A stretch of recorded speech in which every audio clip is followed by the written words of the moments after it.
ভয় পাইয়ে দিলি যে তুই আমাকে। হ্যাঁ, চাদরে কেন বসছিস দেখছিস তো, একে বিছনার বৃষ্টির চোটে আমার জামা কাপড় একদম শোকাচ্ছে না।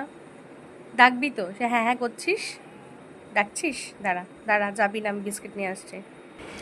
যেই বিস্কুটগুলো ডিব্বা থেকে ওকে বিস্কুট দিই সেটা নেই, সেটা ছাদের ঘরে রাখা, তাই একটা ক্রিম বিস্কুটই দিচ্ছি। চলো দেখাই।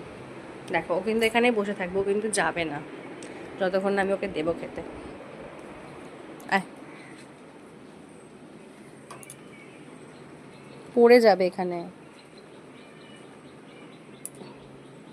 কি করে নিবি? দাঁড়া দাঁড়া, ব্যালকনি থেকে আয়, এদিকে আয়, খা। আয়। আগে এই জানলাটা গরমকালে খোলা থাকতো, তখন এখান থেকে খেত। আরে এই দিকে দিয়েছি, হ্যাঁ। তাহলে এখন এই জানলাটা খোলা হয় না, নাহলে এই জানলা এসে আগে ডাকতো। খেয়ে নে।